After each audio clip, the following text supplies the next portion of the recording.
Muita paz, meus amigos, para todos nós. Quero agradecer o convite sempre tão afetuoso dos irmãos aqui do Jean e dizer da minha alegria em compartilhar com vocês essas vibrações, onde a gente encontra recursos, fé, esperança, coragem para enfrentar as dificuldades que são de todos nós, que são dificuldades próprias do processo encarnatório. Allan Kardec se vale da expressão más inclinações em vários momentos de sua obra. Particularmente no Evangelho segundo o Espiritismo, Allan Kardec vai usar esse termo no capítulo 17, Sede perfeitos, quando se reporta aos bons espíritas. Kardec escreve mais ou menos assim: podemos reconhecer os espíritas sinceros pela sua transformação moral, pelos esforços que empregam em domar as suas más inclinações. Inclinações são tendências naturais que todos nós possuímos, vocações para determinadas coisas, predisposições. As inclinações são más quando causam algum tipo de prejuízo. Quase todos nós, minha gente, na fase evolutiva em que nos encontramos, possuímos ainda inclinações que não são boas.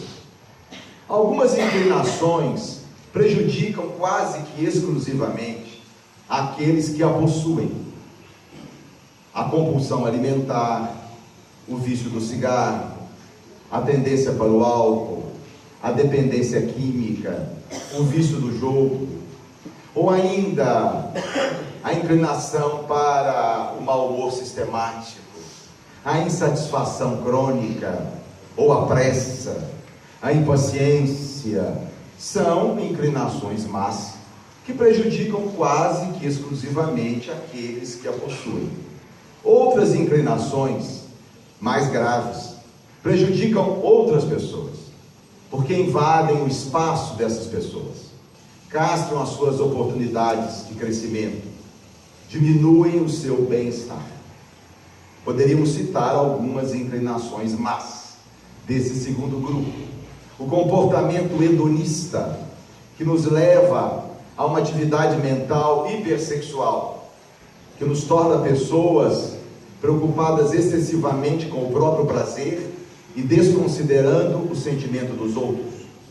O interesse pessoal exacerbado, a inclinação pelo egoísmo, que faz de nós pessoas excessivamente focadas em nós mesmas, desinteressadas nos problemas dos outros, desfocadas das necessidades dos outros.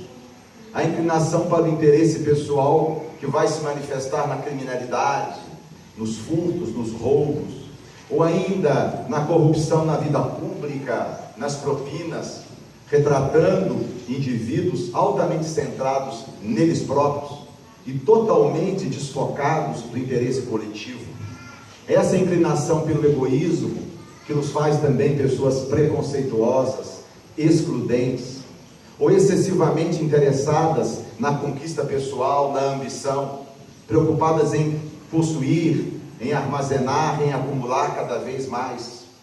Poderíamos refletir a respeito da inclinação no vício do poder, que nos torna pessoas excessivamente mandonistas, que só estamos bem quando decidimos, quando dando a última palavra, e que se manifesta através da arrogância, do autoritarismo.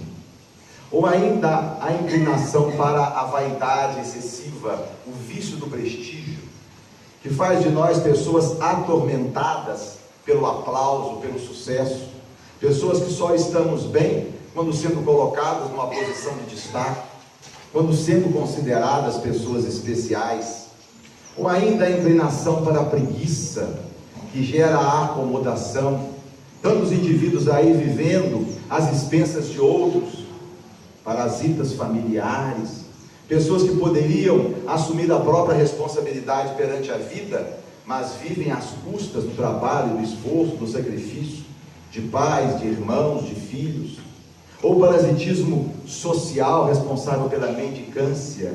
Quantos indivíduos que poderiam estar trabalhando, responsabilizando-se pela manutenção da sua vida física, mas se acomodam e vivem às expensas do esforço do outro, do trabalho do outro? Ou indivíduos que poderiam estar trabalhando e se valem do recurso do afastamento para tratamento de saúde através do INSS, simulando enfermidades que não possuem, ou agravando os sintomas que possuem, e passam a usufruir de um benefício, e que acaba explorando o que trabalha, porque é o que trabalha que paga o benefício do que não trabalha? Ou quantos indivíduos aposentados por invalidez, prematuramente, de forma injustificada? São então, minha gente, inúmeras as inclinações más, as quais nós precisamos examinar. Mas nessa manhã nos interessa mais de perto examinar com vocês por que essas inclinações más se instalaram em nós. O que responde por elas? Por que nós somos assim? E nós vamos nos valer aqui de uma proposta de Leon Denis, que foi um dos principais seguidores de Allan Kardec, quando numa de suas obras diz assim: o estudo da doutrina espírita deveria começar respondendo a seguinte pergunta: que é o homem? Notem que a pergunta não é quem é o homem, porque são coisas diferentes. Quando nós perguntamos quem é, nos referindo a qualquer coisa, nós estamos querendo saber a sua objetividade, as características exteriores dessa coisa, o seu peso, a sua altura, a sua textura. Quem é?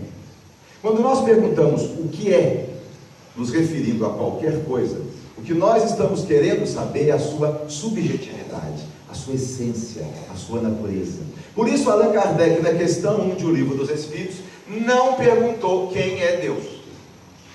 Seria um absurdo filosófico alguém descrever Deus, dar a sua objetividade, como ele é visto. Allan Kardec perguntou: o que é Deus?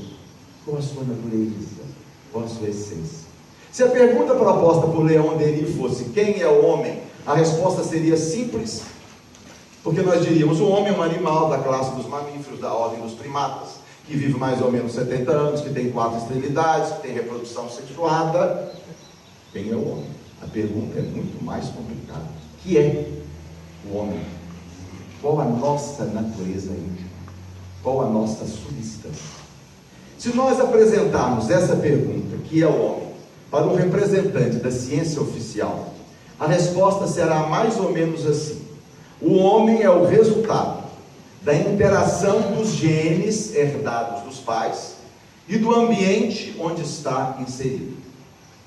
Eu extraí esse conceito de um livro chamado O Projeto da Vida, de 2 biólogos ingleses muito conceituados. Para a ciência, nós somos um pacote de uma substância química chamada DNA, onde estão os genes, que se desenvolveu em um meio. Ninguém tem dúvidas que genes são muito importantes naquilo que nós somos. Genes, minha gente, são pedacinhos de uma substância química, uma molécula muito grande chamada DNA. Nós possuímos cerca de 25 mil genes por célula. Por que os genes são tão importantes assim? Porque eles determinam quais proteínas o nosso corpo vai fabricar. Ora, as proteínas são o que há de mais importante em nós. A nossa pele é rica em proteína, o colágeno, os músculos têm proteína, as enzimas que metabolizam os nossos alimentos são proteínas, os anticorpos que nos protegem das infecções são proteínas, o cérebro funciona através da ligação dos neurônios, e essas ligações dependem de dezenas de proteínas diferentes. Ora, se os genes definem as proteínas que nós vamos fabricar, e as proteínas são assim tão importantes, nós podemos entender o papel dos genes. Nós já sabíamos de muitos anos a importância dos genes nas nossas características físicas: cor dos olhos, altura, predisposição à doença. De 20 anos para cá, nós começamos a descobrir a importância dos genes nas nossas características psicológicas. Hoje ninguém tem dúvida: timidez, comportamento de risco, amabilidade, violência, dependência química, abertura para o novo, são traços psicológicos que têm forte correlação genética. Entre os animais, isso é bem mais evidente. Se nós pegarmos, por exemplo, a mosca da fruta, e se nós trocarmos um só gene, ela muda a sua orientação sexual. O macho deixa de sentir atração sexual por uma fêmea e passa a sentir atração sexual por outro macho. Um só gene. Existe um verme de poucos milímetros chamado C. elegans. Ele é muito estudado porque tem 1000 células, sendo 300 neurônios. Ele é um verme altamente social, vive sempre com seus pares, toma refeição juntos. Se nós inativarmos 3 dos seus neurônios, ele muda o seu comportamento social, transforma-se num indivíduo antissocial, misantropo, que não quer conversa com ninguém. 3 neurônios. Se nós examinarmos os nossos primos mais próximos, os grandes primatas, nós vamos ver comportamentos muito distintos, definidos por genes. Se pegarmos, por exemplo, os gibões são primatas que vivem na Ásia, eles são monógamos. Formam um casal e vivem juntos a vida inteira. Não há relato de adultério entre os gibões. Se nós examinarmos os bonobos, que são outros grandes primatas aqui na África, são o inverso. Altamente promíscuos do ponto de vista sexual. Fazem sexo o dia inteiro, 30, 40 relações sexuais por dia. Macho com fêmea, macho com macho, fêmea com fêmea, adulto com adolescente. São chamados de chimpanzés hippies. Porque não há violência entre eles, não existe agressividade, resolve os seus problemas no sexo. Se formos examinar os orangotangos, não conversam com ninguém, não interagem, vivem sozinhos, altamente agressivos. Os gorilas já vivem em grupos de 8, 9, com 1 ou 2 machos, cercados por aquele harém de fêmeas. Os chimpanzés, essa espécie muito curiosa, são maquiavélicos, malvados, políticos. Uma primatóloga que estudou os chimpanzés durante mais de 30 anos conta que certa feita, numa tribo de mais ou menos 30 indivíduos, veio a falecer o alfa do grupo. Estabeleceu-se então um processo para a sucessão do líder. E ela conta que é um processo político-eleitoral, com conchavos, com promessas. Ela viu um dos candidatos subir numa árvore e atirar bananas para os seus eleitores. Algo que não se repetiria após a eleição. Portanto, os genes são muito importantes na construção daquilo que nós somos. Ambiente, igualmente, também. Ninguém pode negar as forças que nós sofremos, desde o período intraútero. E já existe hoje uma psicologia estudando o psiquismo do feto. O período de infância, o relacionamento com os pais, os acidentes, as doenças graves da infância. Depois o relacionamento na escola, o tipo de educação escolar, a presença do bullying, o relacionamento com os professores. Depois no trabalho, porque personalidade é algo, ao contrário do que se imaginava, que não se forma ao final da adolescência e se mantém absolutamente estável, não. Personalidade, ou seja, o nosso jeito de ser, a nossa maneira de comportar, é algo que se transforma a vida inteira. Por isso Ortega y Gasset, um pensador espanhol do século passado, disse certa feita: eu sou eu e as circunstâncias. Nós somos camaleões comportamentais. Nós vamos mudando o nosso comportamento em função de coisas que se passam à nossa volta, de pessoas que compartilham o mesmo espaço, de períodos de vida.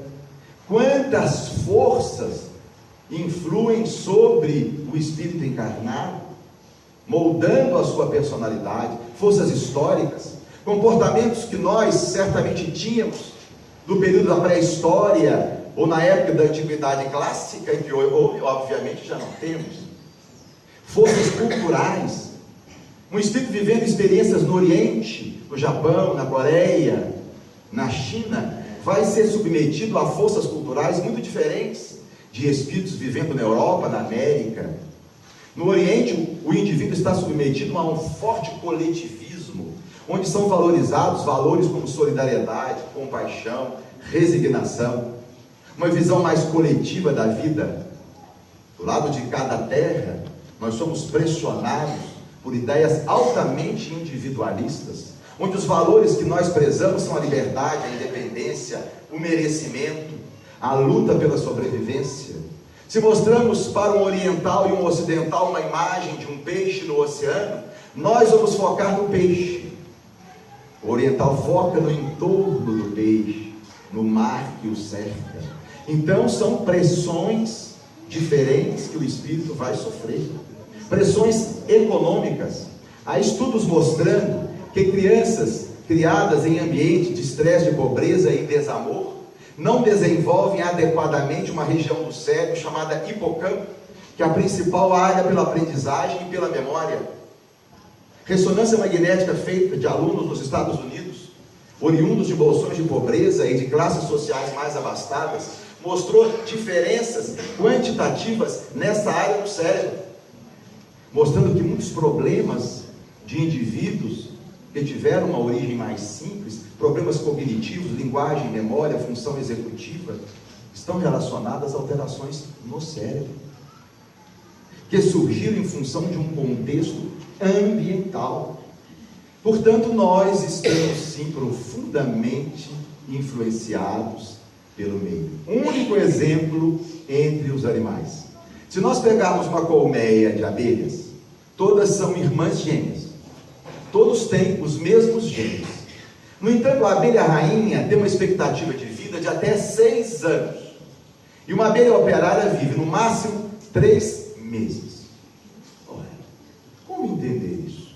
Se são irmãos, se têm os mesmos genes, se vivem na mesma colmeia, como uma delas vive até 6 anos e a outra 3 meses? A explicação está na alimentação. A abelha rainha é nutrida com a poderosa geleia real. As abelhas operárias comem a marmita de arroz com feijão de todo. Os nutrientes da geleia real ativam determinados genes que vão fabricar proteínas que permitem uma maior longevidade. Portanto, nós somos sim resultado de genes que herdamos dos pais e das influências do ambiente. Mas será que nós somos apenas isso? Eu tenho 2 sobrinhas gemelares, Júlia e Beatriz. Elas são gêmeas idênticas. Os gêmeos idênticos têm 100% dos genes iguais. No caso de Júlia e Beatriz, as influências ambientais foram incrivelmente as mesmas. Viveram na mesma casa com os pais, a irmã mais velha, estudaram na mesma escola, na mesma sala com a mesma professora, tiveram as mesmíssimas colegas, iam sempre juntas às mesmas festas, o mesmo pediatra, o mesmo dentista, tiveram as mesmas doenças comuns da infância. Portanto, genes iguais, influências do ambiente iguais. Mas Júlia e Beatriz, que hoje têm 24 anos, são muito diferentes. O que fez Júlia e Beatriz tão diferentes assim, se os genes são os mesmos e o ambiente também? Os cientistas reconhecem que o conceito deles não explica tudo. E os próprios autores do livro Projeto da Vida, após definirem o homem, dizem assim: reconhecemos que essa definição é incompleta. Existe mais um fator que entra no laboratório da nossa personalidade, que vai ser responsável por grande parte daquilo que nós somos. Esse fator chama-se acaso. É o acaso que fez Júlia e Beatriz tão diferentes assim. Mas o acaso não existe. Acaso não tem concretude. Nós não podemos explicar algo que existe através de algo que não existe. Mas os cientistas param por aí. E nós então vamos buscar a sonda da investigação espírita para completar a proposta de Leon Denis. E o Espiritismo vai nos apresentar um terceiro elemento. Sem negar a influência dos genes, da biologia e do cérebro. Sem negar o notável papel do ambiente. Mas admitindo que há um terceiro elemento que vai compor o laboratório que faz aquilo que nós somos. Esse terceiro elemento é o espírito encarnado, uma consciência que traz consigo a sua história, que traz consigo as suas tendências, as suas inclinações, que foram adquiridas no passado milenar, nos locais onde viveu, nas línguas que falou, nas profissões que militou, nas pessoas com quem relacionou, nas doenças que teve, mas principalmente nos seus erros e nos seus acertos. Tudo isso vem como um pacote psicológico, resíduos psicológicos que ele traz, e que chegando aqui vão se identificar com o corpo e com o ambiente. Dr. Ronaldo Tornel da Silveira, um companheiro espírita já desencarnado, me contou um fato que é profundamente ilustrativo para nós espíritas. Ronaldo havia ido visitar o Chico em Uberaba e havia levado alguns exemplares do Evangelho segundo o Espiritismo para presentear algumas famílias que seriam visitadas pelo Chico. Chico faria uma romaria, como fazia uma vez por mês, e o Ronaldo decidiu acompanhar. Então eles entravam numa casa, faziam uma prece, o Ronaldo deixava o Evangelho, ia para uma outra casa e assim sucessivamente. Certa feita eles entraram numa residência onde moravam dois velhinhos, muito simpáticos, e o Chico se enterneceu muito com os velhinhos, conversaram longamente. Ao final deu o passe e o Ronaldo deixou o Evangelho. E já na rua, Chico chamou e disse assim: olha, Ronaldo, foi muito bom você ter deixado o Evangelho, vai ser útil para alguém. Não para esses velhinhos, porque eles são analfabetos. E Emmanuel manda ele esclarecer que esses velhinhos aí são analfabetos em espírito. Nunca, e encarnação alguma, aprenderam a ler e a escrever. Aí a gente começa a entender determinadas dificuldades de certas pessoas, que não podem ser explicadas pela biologia, nem pelo ambiente. Crianças que não aprendem de jeito nenhum. A professora não sabe o que faz, manda para o neurologista, devolve, não tem nada. Manda para o psicólogo, devolve, não tem nada. Mas como é que não tem nada se não aprende?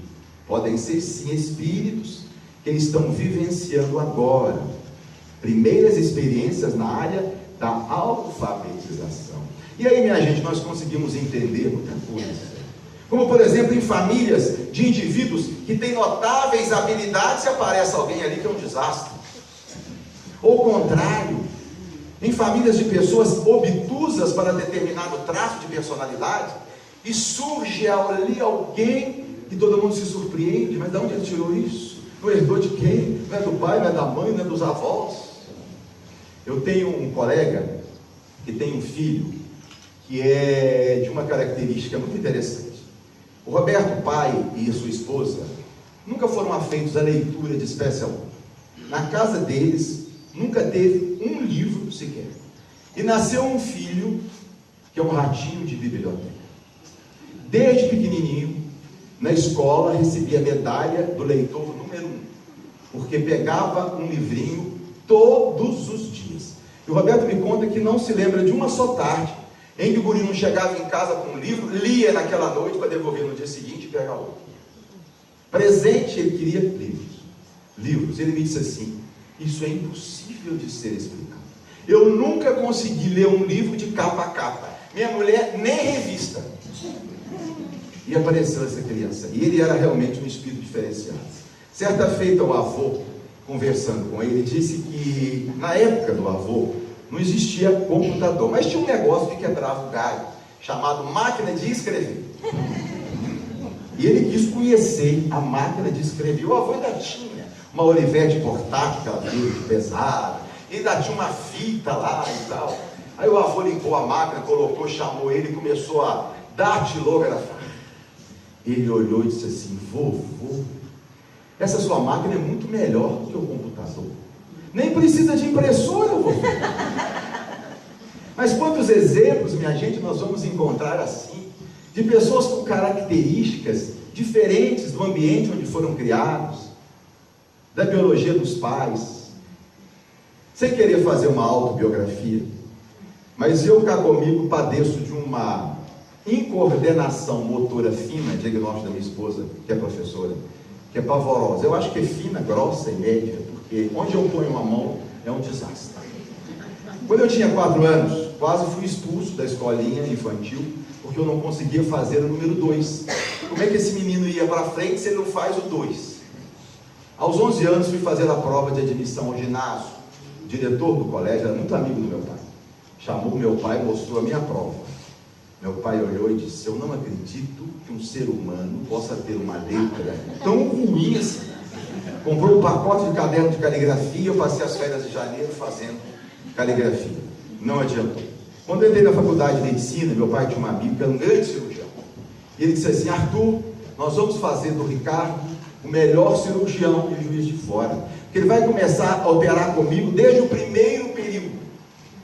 Gente, eu fugia do homem como um diabo fora de casa. Já imaginaram eu com um bisturi numa mão e uma tesoura na outra, cortando o corpo de um cristão? Portanto, nós estamos sim planificados, materializados aqui. Respondendo então a Leon Denis, podemos dizer: o homem é o resultado da interação de 3 fatores: genes herdados dos pais e sua influência principalmente no cérebro, influências ambientais que sofre durante toda a sua vida. Terceiro, o espírito ali encarnado. Aí nós podemos começar a entender as nossas más inclinações.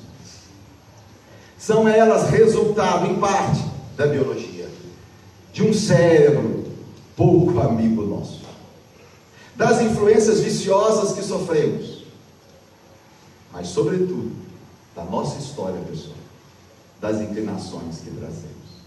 Allan Kardec teve a oportunidade de reconhecer a notável influência do corpo nas manifestações do espírito encarnado. Na introdução do Livro dos Espíritos, do item 6, Kardec diz assim: o espírito encarnado está sob a influência da matéria. Mais à frente, no item 22A, Kardec reproduz o seguinte pensamento dos espíritos: a matéria é o liame que escraviza o espírito. Eu acho que nós nunca paramos para pensar. Nós, espíritos, estamos escravizados pela matéria. E mais à frente Kardec vai dizer: porque enquanto encarnado, o espírito depende do cérebro para manifestar as suas faculdades. E essa dependência é tão íntima que certas faculdades do espírito podem não se materializar em dada encarnação, se o cérebro não lhe oferecer maleabilidade para isso. E é muito fácil entendermos isso. Vamos convidar o mais brilhante pianista da Europa para fazer uma apresentação e vamos lhe dar um piano faltando 8 teclas. Ou vamos chamar o mais notável violinista da terra para um concerto e vamos lhe dar um violino desafinado. Qual será o resultado do concerto? Vamos pedir a Carlos Drummond de Andrade que escreva um texto sem usar a letra A. O que conseguirá escrever Carlos Drummond de Andrade? Assim é o espírito enquanto encarnado. E ainda dizem que o cérebro é um órgão extraordinário, que o cérebro é isso. Eu não acho. O cérebro para mim é um grande abacaxi. É o grande problema nosso, porque ele limita as nossas percepções. Querem um exemplo? Memória. Nós já vivemos centenas de encarnações na Terra. O que é que nós nos lembramos disso? Minha gente, nós somos seres desmemoriados. Quem sou eu? De onde eu vim? O que é que eu já fiz? Quem eu conheço? Nós não sabemos nada. Por quê? Porque o cérebro é novo. Esse cérebro foi construído para nós, para essa encarnação. Não tem registradas as nossas experiências anteriores. Mais um exemplo: nós estamos mergulhados aqui num universo de ondas eletromagnéticas. Aqui está passando raio-x, infravermelho, ultravioleta, raios gama, ondas curtas. Mas nós só conseguimos registrar aquelas ondas eletromagnéticas do perfil da luz visível, que vai de 400 a 700 nanômetros. Um radinho de pilha vai captar onda que o bonitão aqui não consegue, as ondas de rádio. Insetos como as abelhas conseguem registrar ondas como, por exemplo, do ultravioleta, que vem antes de 400 nanômetros, antes do violeta. Quando o inseto olha para uma flor, ele vê no néctar da flor uma fosforescência verde, que, acredita-se, seja belíssima. Ali está o seu alimento. Por quê? O seu cérebro está habilitado para registrar as ondas ultravioletas que do sol refletem na flor. A gente não consegue ver. Mas como espírito? Como espírito nós não conseguimos registrar essas ondas? Claro. E muitas outras desconhecidas da física. Mas enquanto encarnados, não. Por quê? O nosso cérebro não permite. Mais um exemplo. Nós estamos mergulhados aqui no oceano de sons diferentes. Mas nós só conseguimos registrar aqueles que têm uma frequência de 20 a 20 mil Hz. Os cãezinhos ouvem muito melhor do que nós. Ouvem acima dos 20 mil Hz. Baleias e elefantes ouvem melhor do que nós. Ouvem abaixo dos 20 Hz. Mas nós não conseguimos. Mas e como espíritos? Como espíritos nós escutamos muito mais, mas enquanto encarnados, não. Porque o cérebro não permite. E o pior, a gente ainda fica velho. Aí começa, esquece nome de filho, troca nome de neto. Vai pegar uma coisa no chão, tem um tranco na coluna. Vai pegar um copo de ruba xícara. Meu pai, no alto dos seus 84 anos, cansado na hora do banho de abaixar para pegar sabonete, levantar e abaixar para pegar sabonete, entrou para tomar banho, pegou o sabonete, olhou para ele e disse: ah, que você vai cair mesmo, cai de uma vez. Mas existe ainda uma outra questão em O Livro dos Espíritos, onde Allan Kardec tange a questão da influência da matéria. Uma questão importantíssima do ponto de vista doutrinário, a 605. Porque no comentário Allan Kardec diz o seguinte: as paixões humanas têm dupla origem. Umas advêm do instinto da natureza animal, outras das imperfeições do espírito. Allan Kardec está dizendo que há inclinações humanas que são do espírito, imperfeições do espírito, mas há outras que vêm do instinto da natureza animal. O instinto é algo que vem pronto, acabado, completo, que a gente não escolhe. Natureza animal é a nossa biologia, são os genes, são os cérebros. Querem exemplos de más inclinações que são decorrentes do instinto de natureza animal? A compulsão alimentar. A genética do comportamento nos diz que a diferença de peso que existe entre nós tem uma herdabilidade de 70%. Isso significa o quê? Os genes explicam 70% da diferença de peso que existe entre as pessoas. Gêmeos idênticos, separados ao nascer e criados em famílias diferentes, tendem a ter o mesmo peso. Os genes, ao construírem o cérebro, dão ao cérebro algumas características do ponto de vista alimentar que são muito próprias e que a gente vê nas pessoas que têm compulsão alimentar. A preferência por alimentos calóricos, o fato de comer muito depressa, o fato de ter fome mais rapidamente, além de questões relacionadas ao metabolismo e uma falta de afinidade com a atividade física. Em outras palavras, os gordinhos são muito parecidos. Vocês já viram um gordinho gostar de maçã?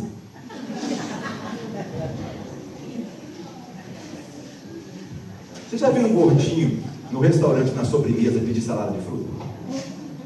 Já viram um gordinho preparar para o lanche da tarde um sanduíche natural? Isso, em grande parte, é definido pelos genes. Um segundo exemplo, a dependência química. Ninguém tem dúvida hoje que o cérebro do dependente químico é alguém que tem uma característica diferente. Parece que a coisa está relacionada à deficiência de uma substância chamada dopamina, numa área do cérebro responsável pelo prazer. Existe uma região do cérebro que, quando é liberada lá a dopamina, ela age nos neurônios e nos dá a sensação de alegria, de prazer, de graça pela vida. Por isso que crianças vivem alegres, se divertem à beça. Tem muita dopamina na região do prazer. Por isso que os adolescentes acham tudo um tédio, difícil agradar. Nessa fase, diminui a concentração de dopamina. Os estudos começaram em ratinhos. Eles deram cocaína para dezenas de ratinhos experimentar. E eles observaram que se formavam dois grupos. O grupo dos ratinhos que experimentavam a cocaína, gostavam e se viciavam e só queriam saber de cocaína. E o outro grupo de ratinhos que experimentavam, não se interessavam e fugiam dali. Foram então examinar o cérebro desses ratinhos e verificaram algo muito interessante. O cérebro dos ratinhos que se viciavam em cocaína tinham pouca dopamina na área do prazer. Coitadinhos, não achavam graça na vida. Quando a droga, que é um potente liberador de dopamina, era lhes dado, a vida para eles adquiria graça e se viciavam. Os ratinhos que não se interessavam por cocaína tinham muita dopamina na região do prazer do cérebro, não precisavam de droga, a vida já lhes bastava. Vinícius de Moraes, que era um alcoólatra grave, disse certa feita: a vida para mim começa a ter graça depois da terceira dose. Retrata exatamente a biologia cerebral de um dependente químico grave. A vida para ele só tinha graça depois da terceira dose de uísque. Antes disso não tinha graça, porque faltava ali uma substância química. Mas se Allan Kardec reconheceu a influência do corpo nas manifestações do espírito, igualmente reconheceu as influências do ambiente. Há uma questão do Livro dos Espíritos, desse particular, minha gente, que é importantíssima. A de número 644. Olhem a pergunta. O meio em que certos indivíduos são colocados pode se tornar para eles a fonte principal de muitos vícios e muitos crimes? Não há dúvida na pergunta. A resposta dos Espíritos, sim. E explicam: meios viciosos são para o espírito uma prova, onde ele vai ter a oportunidade de desenvolver as suas defesas espirituais. A psicologia social tem examinado a fundo essa questão. Nós e o ambiente, forças ambientais nas nossas reações, nas nossas escolhas. Uma linha de pesquisa muito curiosa recebeu o nome de teoria das janelas quebradas. Os cientistas querem examinar se nós, em ambientes semelhantes, mas com algumas diferenças, nos comportamos de maneira diferente. Um dos cenários é de uma lanchonete. Eles construíram duas lanchonetes, arquitetonicamente iguais, mas muito diferentes do ponto de vista da higiene. Uma primeira lanchonete, as paredes limpas, sem lixo no chão, uma lixeira arrumadinha, alguém limpando, como o McDonald's, de lá para cá, de lá para lá. A outra lanchonete, muito parecida, mas com condições de higiene precária. A parede suja, lixos no chão, uma lixeira meio quebrada. E os pesquisadores passaram a observar como as mesmas pessoas se comportavam. Obviamente elas não sabiam que estavam sendo estudadas nos contextos diferentes. E as mesmas pessoas se comportavam de forma muito diferente. Eram higiênicas e cuidadosas quando o ambiente lhes convidava a isso. E eram anti-higiênicas, ou seja, retratavam no seu comportamento o contexto em que estavam inseridos. Outros pesquisadores quiseram estudar a mídia. Será que realmente a mídia molda o nosso comportamento, influi de forma tão importante na personalidade humana? Eles tiveram a oportunidade de estudar um país. O país chama-se Butão. É localizado no sul da Ásia. Esse país, até os anos 90 do século passado, não tinha rede de televisão. No ano de 1999, o rei, Butão é um país, é uma monarquia budista, com mais ou menos 1 milhão de habitantes. O rei decidiu colocar lá uma rede de TV. E eles então passaram a assistir aquilo que nós assistimos aqui. Programa da Xuxa, Ana Maria Braga, novela das 6, das 8, das 10. 15 anos depois, menos de uma geração, 15 anos, sociólogos foram examinar índices que medem comportamento social e verificaram que em 15 anos, condições como aborto, uso de droga, divórcio, criminalidade haviam crescido de forma significativa. Alguns pesquisadores na área da psicologia social continuam fazendo algumas pesquisas muito interessantes. Alguns deles queriam saber se a nossa gorjeta tem a ver com o clima, se nós somos mais ou menos generosos ou não, em função do tempo. E foram estudar isso em shoppings de Chicago. Descobriram que sim, nos dias bonitos, com sol, os clientes davam gorjetas maiores do que nos dias frios e nublados.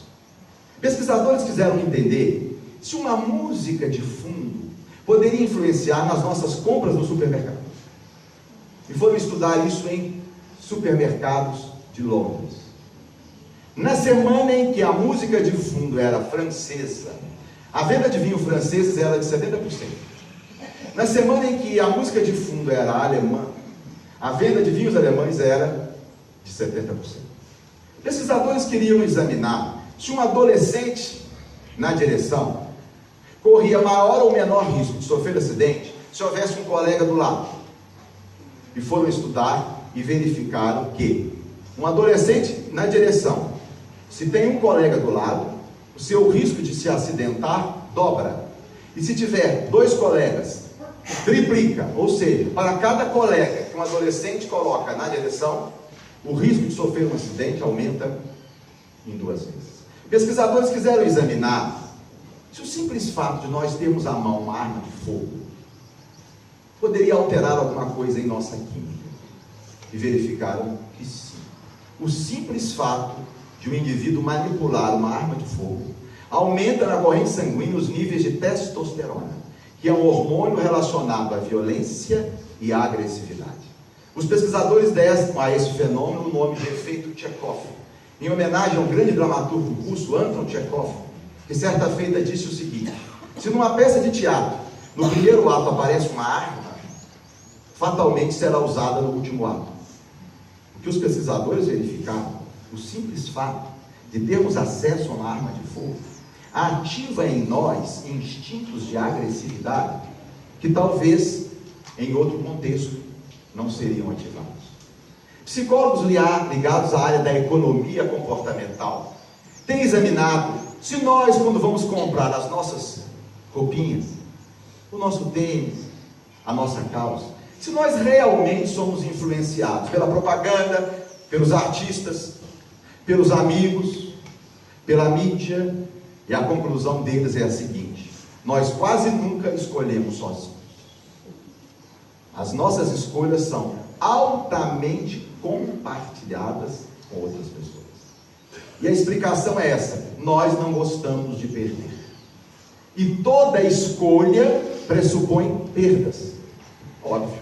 Se eu escolho sair com aquele vestido, eu vou perder a oportunidade de sair com todos os outros vestidos que eu tenho.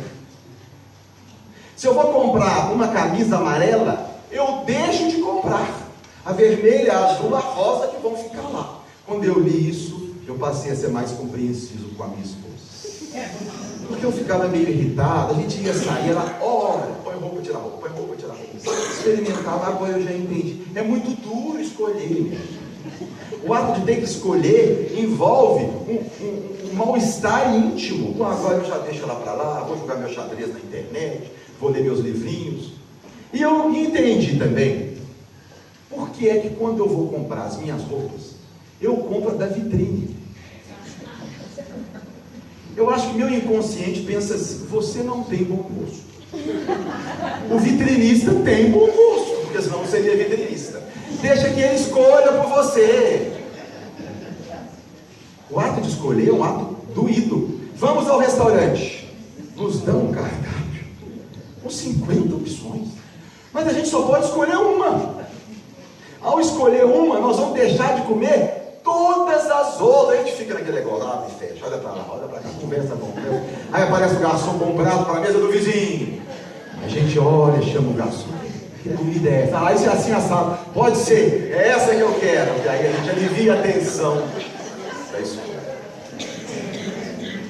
Mas Allan Kardec, que admitiu a influência do corpo nas inclinações do espírito, que admitiu a força do ambiente na nossa personalidade admitiu, sobretudo, o poderoso papel do Espírito.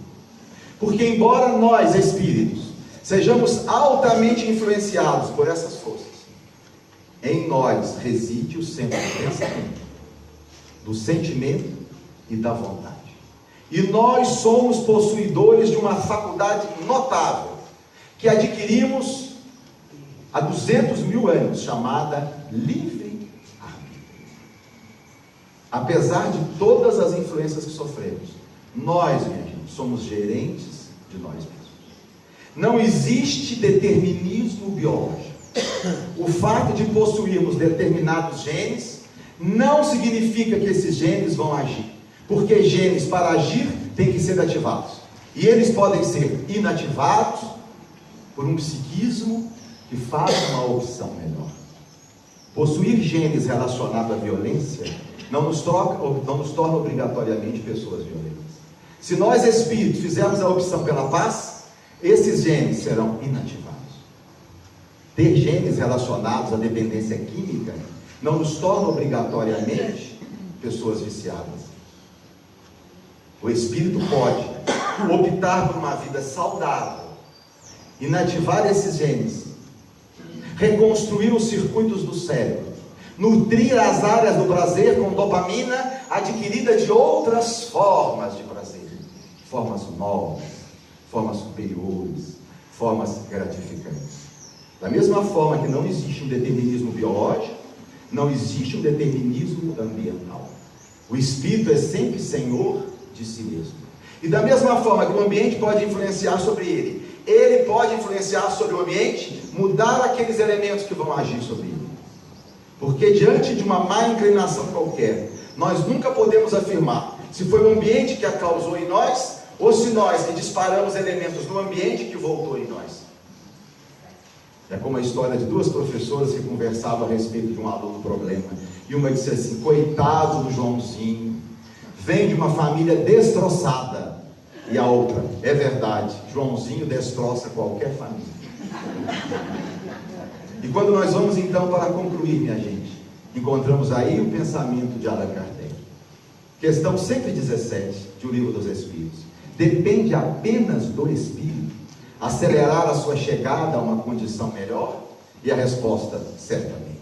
Chega mais depressa ao alvo aquele que mais se esforça, que demonstra mais vontade, mais decisão. Um pouco mais à frente, ainda em O Livro dos Espíritos, na questão 845, Kardec indaga: mas e as más tendências que trazemos no berço? Não são obstáculos ao exercício da nossa vontade? A resposta é uma das mais importantes da codificação. Os Espíritos disseram assim: jamais. Não existe arrastamento irresistível para o mal. O homem sempre pode resistir ao mal quando lhe apraz.